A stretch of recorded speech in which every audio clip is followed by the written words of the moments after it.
In this episode, we're talking about strategies and how to still generate some revenue during the COVID-19 crisis.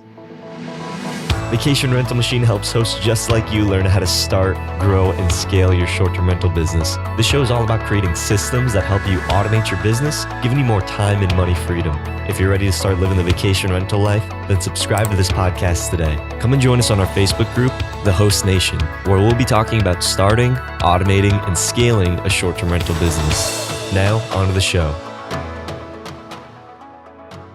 All right, welcome back, host. Of course, we're all going through the exact same thing right now. We are either stuck in a pool of an empty calendar or very little bookings. What can we really do to really start to generate some more revenue so we can hit and get above whatever numbers we need to get above, just so we could either break even or still bring in a small profit? So, of course, everybody is feeling the effect of all the things that have kind of just come down. I mean, just today, DC, Maryland have said, hey, all businesses need to close at 5 p.m. and there can only be takeout and drive-through available for all the restaurants, no movies. None of that stuff is accessible to the public. What could happen next? What should we be doing in this time? So John, everybody's talking about ways to get more bookings and obviously, expanding onto different platforms like Vrbo, HomeAway, Expedia, all those, maybe also doing such things such as like furnish finders to find your long-term rental tenants. There's also other sites out there where you may be able to find people that are looking for furnished properties. But what are some of the other strategies that you're using in your business to make it through this time?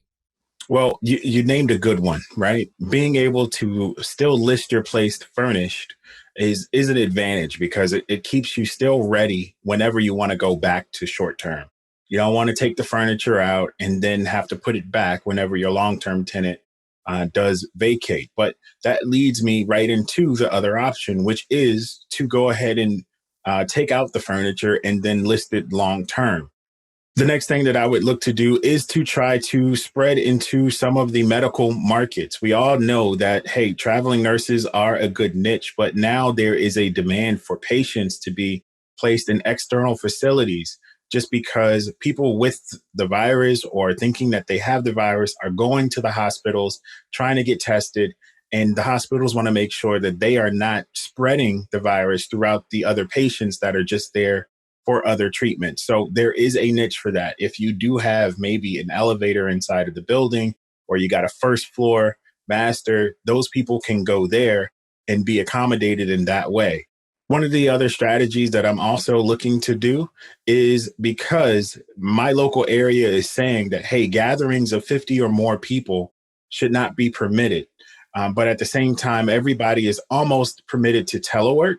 I want to provide a facility for smaller teams to go and collaborate maybe into my space with my high-speed internet and just workable space that they can just come and use that space, and we clean pretty much whenever they check out daily, not necessarily having somebody stay and spend the night, but maybe they're there just for a meeting or two.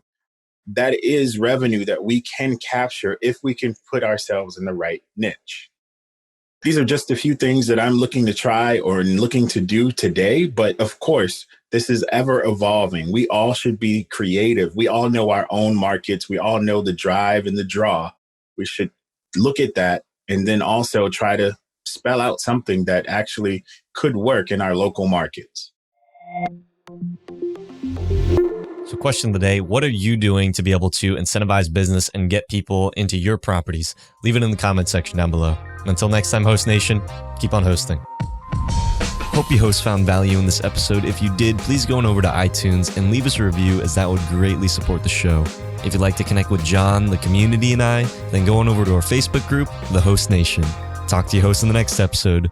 Keep on hosting.